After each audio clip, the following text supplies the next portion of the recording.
Craig Sandlin, Reed Mouse here on the post-game show for Chatterbox Bengals.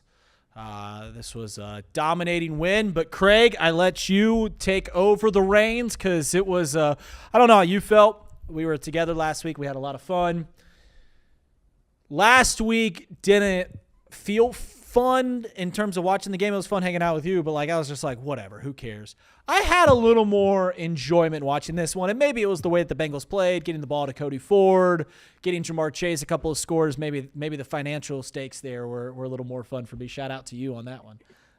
But this game softened my heart a little bit, and I had a little more fun. Did you feel any similar affection towards it? Back-to-back snoozers for the Bengals fans. I mean, sure. It's not very often that I find myself yawning during Bengals games, but the last 2 weeks I found myself yawning as they ran away with easy routes. And look, I don't want to complain about it, right? I wish we would have 2 routes earlier in the season that should have been routes with the Jets and maybe the Bears, but for sure the Jets. It would have been nice to be yawning during that game instead of what actually happened. So, look, it is what it is. These are games that you were supposed to win, Reed, and it's frustrating because, as you said during the broadcast, and as many others have said as well, like these were the games that were supposed to cement your way into the playoffs, right? You were supposed to beat up on the Dolphins, you're supposed to beat up on the Cardinals, and you're supposed to beat the Browns next week, and you're supposed to be rolling into the playoffs with at least 3 straight wins. And instead, here we are where these 3 wins don't really mean a whole lot. And so it's frustrating in the fact that the wins don't mean as much as they should, but at the same time, it's good to see the team is doing what you were hoping that they would do during the last 3 weeks. And would have been nice for them to mean something, but alas, here we are. I guess the question that I'm going to ask you is, all right, you've won 2 straight. You've shown that your offense can do what it needs to do, which isn't really a surprise, but what does next week look like for you going up against the Browns in a meaningless game? It sounds like Joe Burrow will play, but how much? Yeah, it's funny because I actually got on Stone Shields on his case because we had this long conversation. We had these long takes back when Joe Burrow first said he was coming back, and it looked like the Bengals season was going awry, right? Like they were 3-8 at the time. I'm like, why is Joe Burrow coming back? If you want to have him play until the door is completely closed, that's fine. We've seen him do heroic things. Let him play. But the second we lost the Bills game, it's like, all right, what are we doing anymore, right? Like, why are we having our fragile quarterback in? I got on Stone's case because in the midst of all of that, he was like, have Joe Burrow play until that final week. Well, that game doesn't mean anything. Then he can sit. And I just sat there and I was just like, whoa. How does that make any sense? Like, play until the final week? And then we sit him down. And the only reason he said that is because teams sit guys all the time in the final week. There had been a precedent set. It wasn't because it means any less, because as we know, this game, last week's game against the Dolphins, even that Ravens game meant nothing. Because the season was done. It was over. Door was closed. It was done. Finito. So if I was against Joe Burrow playing those games, I should be against him playing this final week. So once again, I'll reiterate that point to where I don't want Joe Burrow to play next week. Don't want him. It seems, especially Myles Garrett trying to get the sack record and all these stuff, it doesn't make any sense for Joe Burrow to play.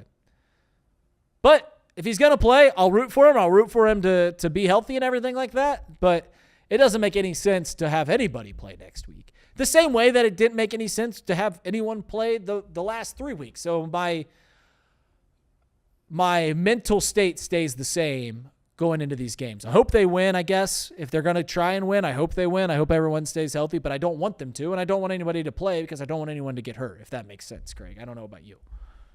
Yeah, I mean, the last thing you want to have happen is somebody, get a significant injury at the end of, a meaningless game in week 18 against a Browns team that's already eliminated. You're already eliminated. And now all of a sudden you've got guys missing time next year because of injuries that happen in meaningless games. But I think Eh, they're competitors. I guess I would probably expect some sort of like preseason style game plan where the starters Play probably for a half. play a half or something, right? And then kind of play it by ear then. Um, but yeah, I'm with you. Like we're gonna do our show. We're gonna cheer like we Sure. normally do, but Sure. at the end of the day, it means nothing. And so I'd almost just prefer whoever has contract incentives, make sure that they get their incentives, and otherwise just let's just get healthy and go on to the off season. Contract incentives is actually something I didn't think of. That's a really good point. But I'll say this. I don't typically get jaded. I feel like I'm pretty good about, like, when I'm wrong, it's whatever. I'm wrong a lot. If I'm right, I'll hold on to it. I don't do victory laps or anything like that. I don't get jaded when I disagree with people or debate people or have these arguments. And we had those arguments for like a month straight about should Joe Burrow play, and everything like that. But everyone that said that they wanted Joe Burrow should play, he's got to play this out now. Like, I will be jaded about that. Like, if you wanted him to play 3 weeks ago, he better play this week too, because that's what you wanted. You wanted him playing in meaningless games. Don't change the opinion now in this final week just because there had been some precedent set. And for them to go, and then people will back off and go like, oh, what about Myles Garrett? Well, Myles Garrett plays for the Browns. Do you want Joe Burrow to play a meaningless game against Myles Garrett? What did you tell me when Joe Burrow first came back? You can't play scared. I know you don't want Joe Burrow to play because these games don't mean a whole lot, but you can't play scared. Well, don't play scared now just because the greatest defensive players on the other side. We're not scared now. We're playing the game. We're playing the game. So I don't get jaded very often. I do get a little jaded about this particular take. I'll still repeat it, though. I don't want him to play. But for those that wanted him to play, he better freaking play this week because that's what you guys wanted. Let's move on to the next topic. Yeah, just as a reminder, I wanted him to come back and play against the Patriots. I wanted him to come back early. So that's right. I know you're not specifically talking to me, but if we would have won that, if he came back early, won that game, and it would have been all gravy. All right, I'd have a different conversation. Same with the Ravens. If we would have beaten the Bills, I'd be like, all right, it was worth it. But the second that the season was done, it's like, all right, what are we doing here? Why are we doing this? But yeah. All right, well, let's break down this one, Reed. Bengals win 37-14. Let's give you your weekly bathroom break if you need it. I've got a nice long game recap for this one, so if you do need your bathroom break, now's a great time to take I'm here, brother. All right. Bengals start the game with the ball, put together a methodical drive. Burrow hit Jamar Chase for 3 completions, including the capper, a screen pass that Chase took for 13-yard touchdown. Bengals lead 7-0 after a 12-play, 72-yard drive, taking up 5:43. Bengals defense forces a 3-and-out. That's a common theme you'll hear throughout. Offense puts together another methodical drive, which takes us to the end of the first quarter, ball resting at the Cardinals' 1-yard line. Bengals had the ball for 13-31 in the first quarter. First play of the second quarter, Samaje Perine punches it in for a 1-yard touchdown. Point after no good. Bengals lead 13-0. Michael Wilson brought in a 15-yard out route for the Cardinals, then did the rest, tight roping down the sideline for a 38-yard touchdown, making multiple Bengals miss, including Geno Stone, to make it 13-7 with 12 minutes left in the half. Bengals and Cardinals trade punts, and then the Bengals take over at their own 2-yard lines. Bengals drive, but back-to-back sacks of Joe Burrow makes it 3rd and long. Screen pass to Chase Brown gets them in field goal range, and Evan McPherson connects from 56 yards. 16-7 is the Bengals lead with 3:21 to play in the half. Bengals defense forces another punt, and Keyshawn Williams returns it 43 yards to the Arizona 36. And with 2:21 to go, Bengals take over in plus territory. Chase Brown with a powerful 25-yard run starts the drive. Then Bengals get into the end zone 2 plays later. Burrow and Jamar Chase connect again, this time an 8-yard touchdown pass, making it 23-7. Chase becomes the first player in NFL history to have 80 catches, 1,000 yards, and 7+ touchdowns in each of his first 5 seasons. Bengals go into the half with a 23-7 lead. Cardinals start with the ball in the second half, but a Miles Murphy sack forces a punt.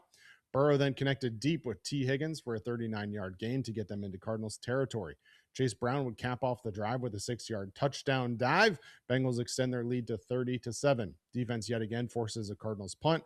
Offense puts together another long drive highlighted by a Cody Ford. Yes, you heard that right. Cody Ford, 21-yard reception. Chase Brown gets his second rushing touchdown of the day, a 1-yarder to extend the lead to 37-7. Shamar Stewart registered his first career sack on the ensuing Cardinals drive. TJ Slayton then added a sack as well on the last play of the third quarter. Cardinals go for it on 4th and 7 from the Bengals 18, but the pass is tipped at the line and the Cardinals turn it over on downs. Joe Flacco took over for the second straight week with more than 10 minutes left to play. He and the offense would chew up 5 minutes off the clock before punting. Trey McBride, who broke the single-season tight end reception record in this one, would add a garbage time TD with under 2 minutes remaining. Bengals kneel out the clock and win 37-14. Joe Burrow, 24 of 31, 305 yards and 2 touchdowns in this one. Chase Brown, 22 carries. He remained in with Joe Flacco to eclipse 100 yards rushing. He did have those 2 touchdowns, added 3 receptions for 40 yards. Jamar Chase, 7 for 60 and 2 touchdowns in this one. Samaje Perine, 3 carries, just 5 yards, but he did have that touchdown. I put Dax Hill on the breakdown.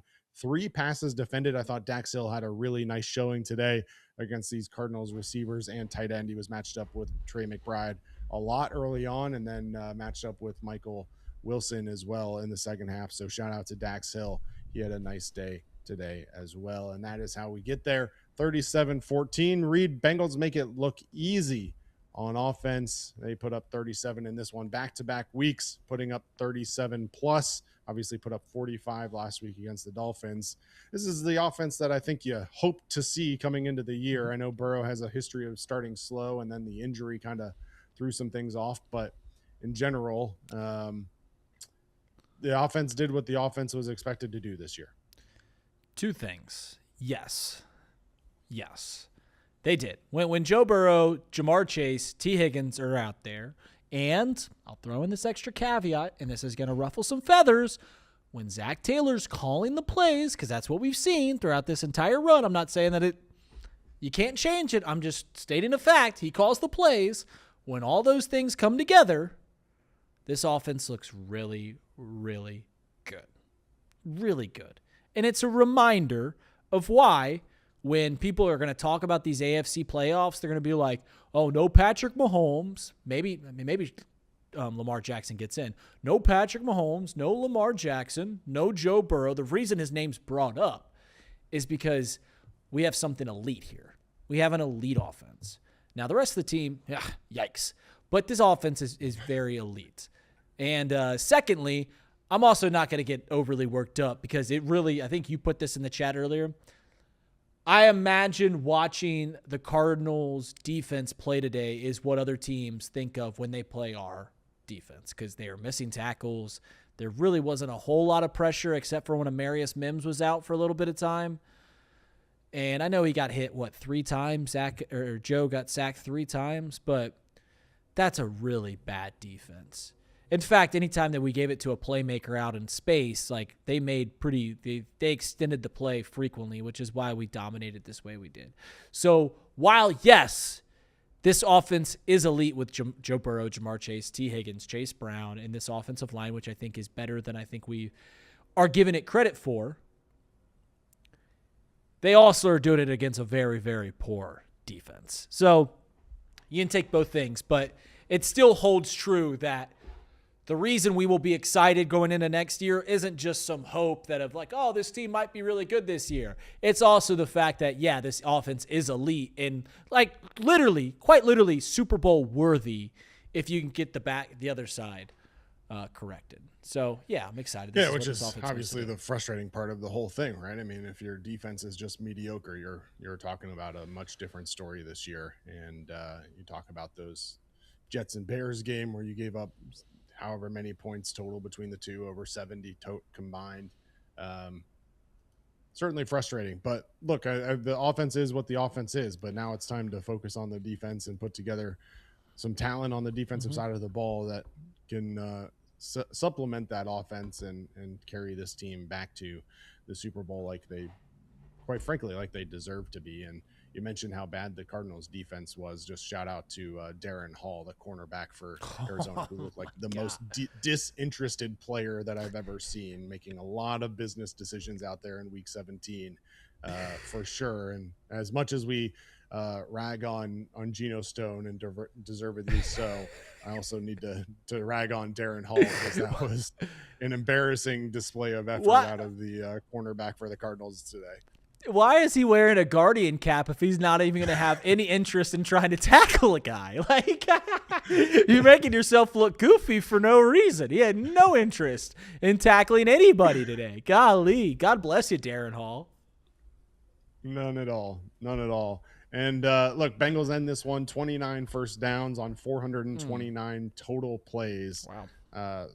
And that's on only 10 drives. So, look, averaging over 7 plays per drive is certainly a good recipe for success. They gained 5.8 yards per play on the day and hold the ball for over 40 minutes in this one. Time of possession, a huge storyline throughout this one. After the Bengals held the ball for over 13 minutes in the first quarter, they end it with over 40 minutes total in the game. So a shout out there. And I think a part of that, you look like you're about to say something, but let me finish. No, part of that you have to give some credit to this Bengals defense today. And I realized they were going up against a subpar offense with 0 running game and a subpar quarterback, but you did have Trey McBride. You do have Michael Wilson, who's looking like a wide receiver 1. Marvin Harrison Jr. was basically a no-show today.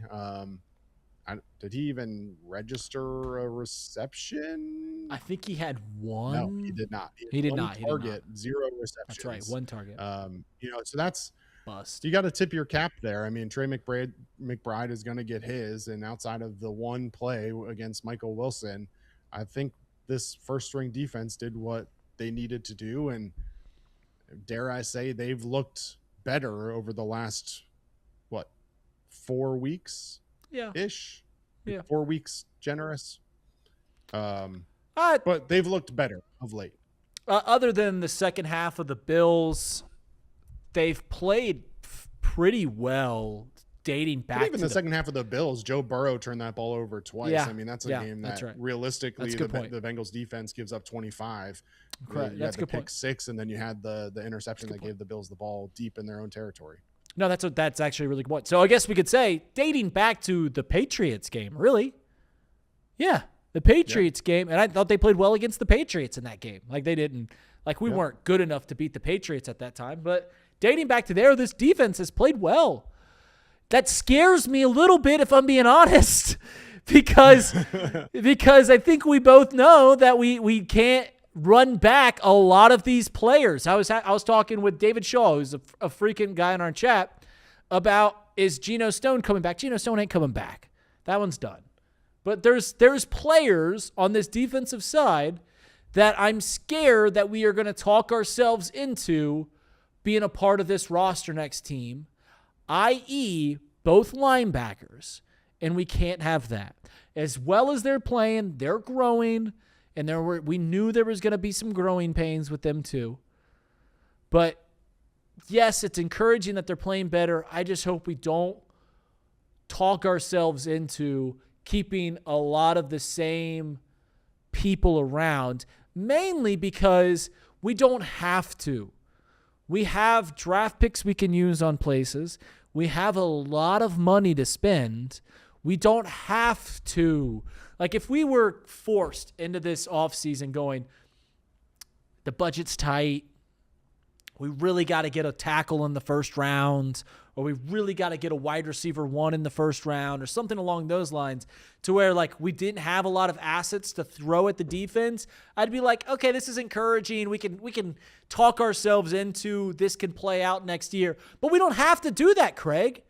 We don't have to. We have money to spend. We have draft picks to use on this defense. We don't have to run out Barrett Carter, Demetrius Knight, Shamar Stewart next year, and he had a sack today. We don't have to run those guys out. We don't have to talk ourselves into Joseph Asai being the big free agent resigning. We don't have to do that. We don't have to talk ourselves into Jordan Battle next year.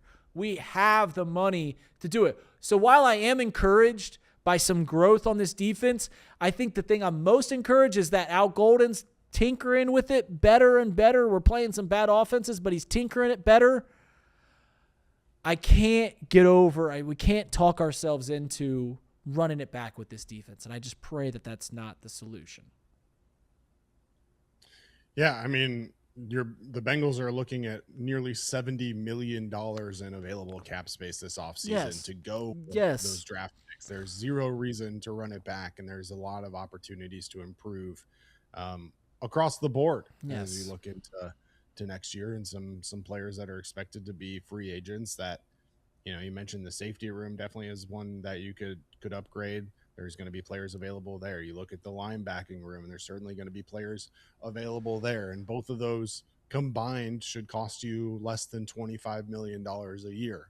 And so, unless you're signing Devin Lloyd, which I know you're high on, he's going to bring in probably $20 million himself. But even still, you could spend on those two positions and spend less than $30 million this offseason and automatically upgrade your defense significantly before you even address anything else. And so you're going to have plenty of room to work with, plenty of opportunity to go out, whether you want to supplement with another cornerback, whether you want to do something else, I don't know, but add to the D line. There's going to be guys available that can participate, and there's going to be guys that can make you better. I'll say this. Obviously, we know where the deficiencies are. Linebacker, major deficiency. I've already said this. I'll say it here for the podcast. We've got to get a veteran at linebacker. We can run, because we typically run about two linebackers. We got to have a veteran there and let Demetrius Knight and Barrett Carter fight for that second spot. We've got to get a veteran safety in. I think that Jordan Battle has shown some okay things. Geno Stone is abysmal, but we've got to get a veteran in there at safety, and I'm even cool with drafting high for another safety. Interior lineman. But you just brought this point up. With the money that they have, it's pretty interesting. And I think we feel pretty confident with DJ Turner and Dax Hill, the way that they've played this year. Just by the mere fact that at cornerback in the NFL right now, I think there's a deficiency there. I think there's a lot more really good wide receivers than there are really good cornerbacks, to where that's another decent place to upgrade too. The point is, Craig, and I know you know this, we don't have to rest on just they're going to improve. We don't have to do that. We have the luxury of the offense is pretty much taken care of. There's some small things, right? Re-sign a guard, get a backup quarterback, get a backup running back, done. If you want to draft a 4th round wide receiver again, I'm cool with that too. The defense, you have all of these draft assets. You have all of this money to figure out this defense, and we don't have a looming head over of what we're going to do with Jamar Chase, T. Higgins, Trey Hendrickson, and Joe Burrow. We don't have to worry about any of that. We can just streamline the focus of let's get this defense better, and that's a good place to do. That's a good place to be for the Bengals, to be quite honest, because you can go into this and just put all your attention towards that. Yeah, absolutely. And you mentioned cornerback. There were a number of names connected with the Bengals at the trade deadline that the Bengals should be interested in bringing in, and didn't ultimately pull the trigger, but those players are now free agents. Guys like Tariq Woolen, guys like Jamel Dean, Alante Taylor, all projected to make $10+ million in the free agent market value, but all guys that would improve your cornerback room significantly if you paired them across with DJ Turner. And I think that that's something that certainly would be worth exploring for the Bengals this offseason as they look to shore up their defense. And obviously, don't be surprised. There's going to be needs to sign guys on the offensive side of the ball as well. That's not going to go 100% towards the defense, but at least with your skill position players, you're not going to have to make a whole lot of signings there. Right. Backup quarterback, maybe a running back with Perine. And then, maybe you add some depth at wide receiver or tight end, but certainly not going to be super expensive. And maybe you go out and you sign another offensive lineman to either add depth or maybe take over one of the spaces that's available. But I think at the end of the day, the story remains the same, is that this Bengals team is going to have plenty of money to do what they decide is best for the team moving forward. And there's zero reason that a majority of that shouldn't go towards the defensive side of the ball. Both with picks and with the free agency money that they have available. And so this is a team that, here we are, we're going to talk ourselves into being Super Bowl contenders again in 2026. And I can't wait to be let down again, Reed. It's the beautiful thing of fandom. It really is. It's as we go into the holidays, which is a time of joy and glorious occasions and everything like that. It's a reminder that the strife, all the pain that we get makes the sweet times feel all that better. I don't think the Dodgers fans truly enjoyed their World Series win this year. I bet you by about that 5th or 6th Super Bowl win, the Tom Brady Patriots, they were a little numb to it. You see it with college football fans. You get to that, you're an Alabama fan? Oh, well, you just keep winning. Like, it makes the hard times make the good times better, Craig. They make the good times better. So while we are suffering right now, it'll make next year's Super Bowl win, which they will win the Super Bowl next year. It'll make that much better. Yeah, for sure. Shout out to the defensive line in this one. Myles Murphy adds a sack today, adds to his career high, 5.5 total sacks now. Cedric Johnson added a sack, TJ Slayton with the sack, and then Shamar Stewart, first-round pick for the Bengals here in 2025, gets his first career sack. Obviously not a prolific Cardinals offensive line, but nonetheless, you get the 4 sacks.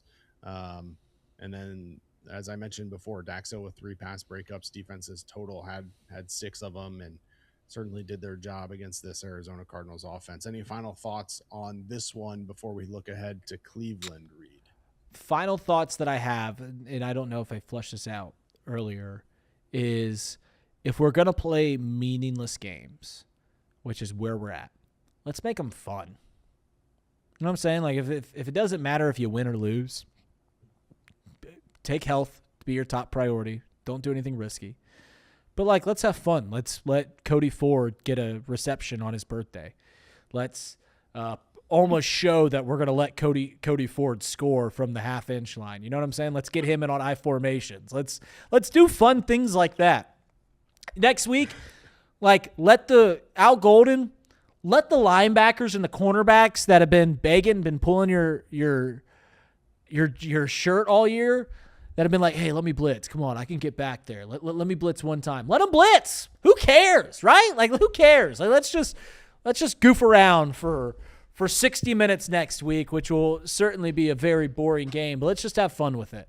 So if we're going to play meaningless games, let's at least make them fun. Empty the playbook, Zach. Empty the playbook. Yeah. All right. Bengals and Browns will meet in Week 18, Reed.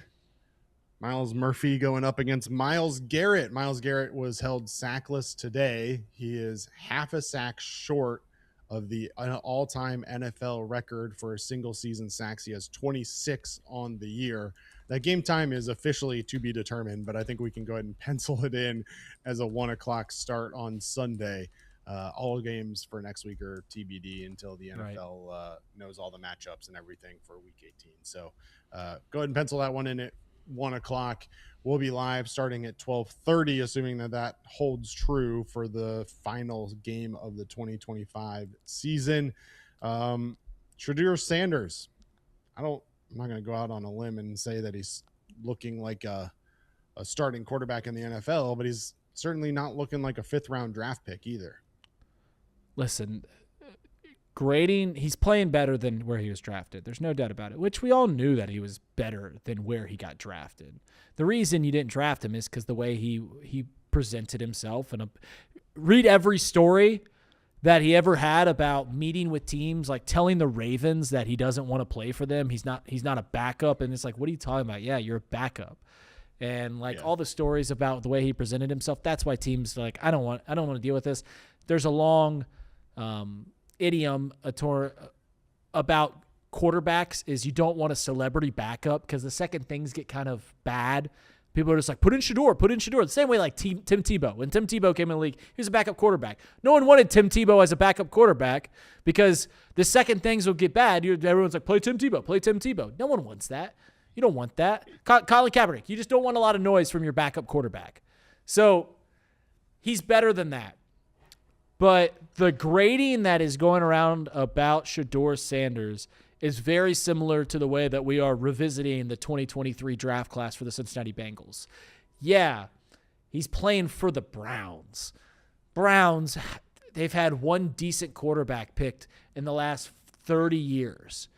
So, yeah, they're grading him on Cody Kessler. They're comparing him to Deshaun Kaiser. They're comparing him to Brandon Weeden or Johnny Manziel or Brady Quinn or name a Browns quarterback. He's better. he looks fine compared to those guys. But in terms of franchise quarterbacks, are you willing to hitch your wagon to Shedeur Sanders? No. No, he might be fine here and there. But come on, let's be serious about this. So, yeah, he looks better than I know you a 5th-round pick. But go on. Yeah, I know you didn't see it because you were watching the Bengals game and didn't have a chance to flip back and forth or anything. But prime example of why Shedeur Sanders went in the 5th round today. It was 3rd and 17. He scrambles for 10 and gets up and celebrates like he just won some sort of massive game when it was, in fact, 4th and 7 afterwards. So it's just that immaturity that I know teams are looking for. But other than Shedeur Sanders, you got to call out guys like Harold Fannin offensively, who looks like a true tight end one to go along with David Njoku. Other than that, though, quite frankly, especially now with Quinshon Judkins out for the year, the Browns certainly aren't running out there a whole lot of offensive firepower. Dylan Sampson today, 11 carries for 27 yards. Raheem Sanders, 8 for 21. Jerry Jeudy had 5 catches today for 54 yards, but not a whole lot offensively from the Browns. So you'd like to think that this might be another game where the Bengals defense could show up and show what this can be in 2026. No doubt. This is another chance for the Bengals. I mean, just also it's nice to beat little brother up there. It's just nice to sweep them in a season. I'll say this about the Browns. You mentioned some players, Harold Fannin, and they've got some nice players. You don't have this is going to be a hot take. You don't have to squint too hard to when you look at the AFC North to say the Browns might actually have the best outlook if you extrapolate it to 3 years. If you look 3 years in advance, they might have. I mean, I think the Bengals probably do because I don't think Lamar's going to age well, even though the Ravens always just seemingly. And I think the Steelers, they're in their last run in the sun here for the next year or two. But if you take 3 years out, I don't know how long that Myles Garrett contract is. They're going to be drafting high for the next 2 years. If they get a quarterback in there, they might be something to think about in 3 years. But that's obviously things happen so fast in the NFL. But that's my hot take. It looked like you thought that was crazy because at the end of the day, it is the Browns. I don't think their rosters. It's the Browns, and outside of Quinshon Judkins and Harold Fannin Jr., there's no centerpiece there. And even in 3 years, you don't know what Myles Garrett's going to be. What about how's their line look? You excited for 3 years from now? I don't think their line's that bad. I think their line is okay. I think that they are always a pretty hard-hitting team. I think they're closer than we are willing to give them credit for. Or at least I guess I'm willing to give them credit for. You can disagree. But I guess we'll have a conversation in what year is it? 2025. We're about to enter 2026. We'll have a conversation in 2028 about how the Browns are looking, which, to be fair, and throughout the history of this whole thing, you're taking the safer bet. Yeah. I mean, you're talking about an offensive line that is built around Joel Bitonio and Wyatt Teller. And Joel Bitonio's 34 already. Wyatt Teller is 31 already. I mean, their defense is good, dude. They've got a really good defense. They've got a really good defense. They have a really good defense for years. Okay. They haven't had a quarterback. I guess that's what I'm saying. They get a quarterback. They've got a legitimate pass catcher one. Wide receivers are a dime a dozen in the NFL draft right now. They've got a good quarterback, a good running back. I know that's not worth a whole lot. So if their defense plays out, holds out for 3 more years, and they get a really good quarterback, this team, you know what? If their team gets a good quarterback, a good coach, a good player personnel guy, a good line, a good defensive line, a good running back, and a good secondary, they'll be really good, Cray. They'll be great. If the Bengals get a new head coach and a new player personnel guy and a new scouting De department, they'll facto. be really good too.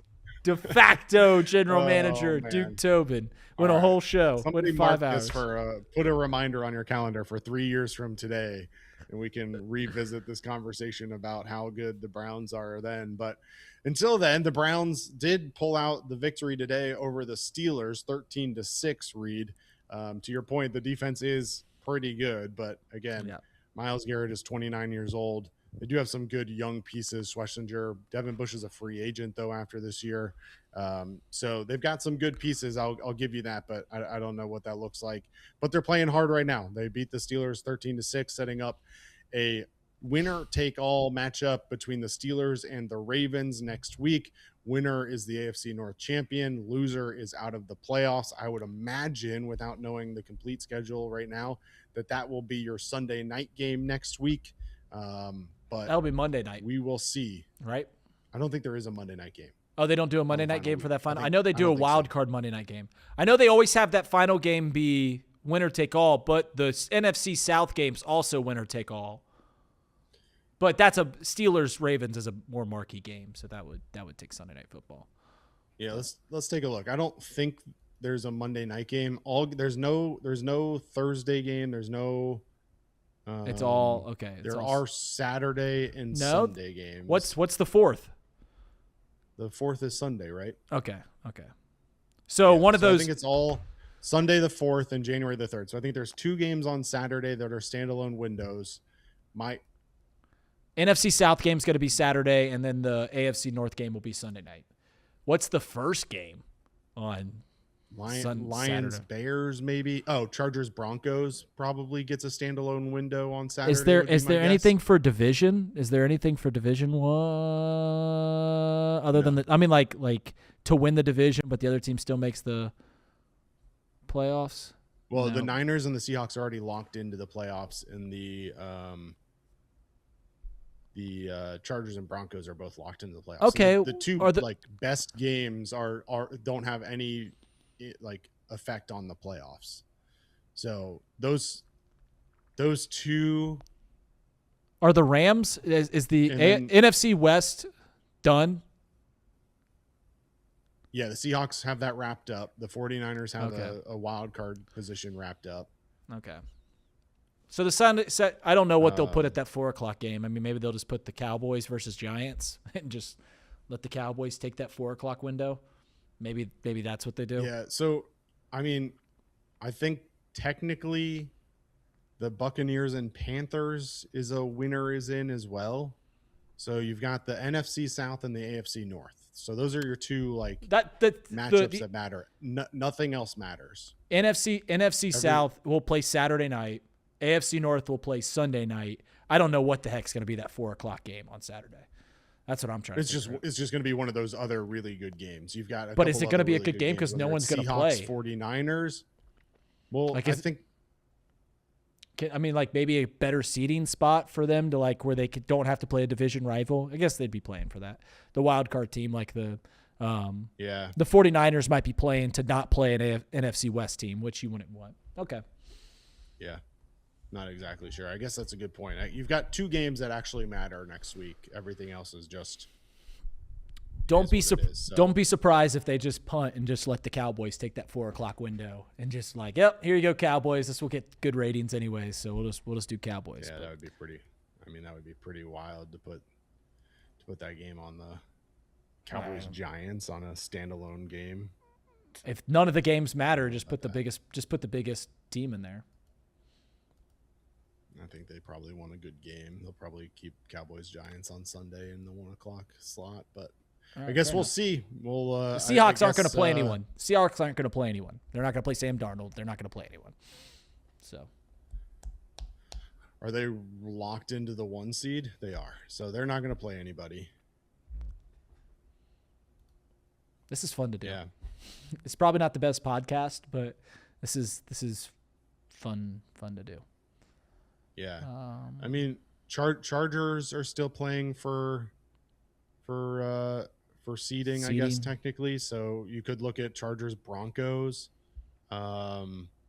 since the Broncos and Patriots are tied for the Okay, that's the 2-3. game then. That's So the game then. Both Broncos those teams. Chargers is probably your game. Yep. They're both playing for seeding. And that actually might be the 8:00 game. They might put that NFC South game on earlier, but The only thing is they try to avoid games that have any sort of impact on other games, right? So if you put the Broncos Chargers late at night and then the Patriots go out and lose earlier in the day, the Broncos at that point have nothing to play for. So will they play the Patriots at 4:00 on Sunday, or they might just keep it at 1? You're right. Just have both those games be at 4:00. They play them at the same time. I don't know. Yeah, some interesting decisions to be made by the NFL. We'll have to keep our eye out for schedule once it's finalized, but I don't think that's going to be finalized until my guess is at least tomorrow night. Right? Because what's the Monday night game? I have no idea. This week it's Rams Falcons. Like, does the Rams outcome potentially impact anything? They're 11-4 right now. The 49ers are 11-4. The Eagles are, so that could potentially have an impact on seeding, but I guess we'll see. Good for the NFL because this was shaping up to be like the worst final 2 weeks. Because normally there's always games that like really matter seeding wise and everything like that. But as we just talked through pretty much every single game, we found out there's 2 games that absolutely matter, win and get in, which is huge for them. The rest of it really doesn't matter, which good for them that they still get 2 win and get in games. Because sometimes we don't get those. Sometimes we don't get those final games. So good for them. So that's my prediction, I guess, is you've got the NFC South game on a standalone window on Saturday, and you've got probably Chargers Broncos in a standalone window on Saturday. And then Sunday night would be the AFC North game. Fair enough. Prediction. Do you have any birthday wishes for Cody Ford? I wish you nothing but health. And I'm sorry we couldn't get you in the end zone. Oh, do you think they audibled out of it? Do you think they audibled out of whatever play they were going to run? Do you think they were trying to get him the ball? No. I mean, what are you doing audibling out of a fullback dive? Like, they ran a play action pass to Noah Fant instead, and the ball was tipped at the line. Yeah. Okay. Fair enough. I don't know. I don't think Burrow would have the intestinal fortitude to back out of that the play gumption. with the gumption to back out of that play with the entire crowd chanting for Cody. I don't know that I would do that. So no, I'm going to say no. I think that was just Zach, and I saw Zach smiling on the sideline too. So who knows? Whatever. All right, wrap this thing up. That'd be interesting nonetheless. All right. Put Reed, you'll be back on Off the Bench tomorrow, Sure 10 will. a.m. Stone Shield show starting at 11 directly afterwards. We'll see what kind of guests we get lined up for this week. I'm sure we'll have lots of Bengals and Reds talk. And as always, any breaking news, Chatterbox Bengals, Chatterbox Reds, and others have you covered. Chatterbox Bearcats has you covered after every single UC Bearcats men's basketball game. And the Flying Line has you covered for all your FC Cincinnati coverage. Until next time, for Reed Mouse, I'm Craig Sandlin. This has been Chatterbox Bengals. We appreciate you tuning in. Until the final one next week. Hoo day.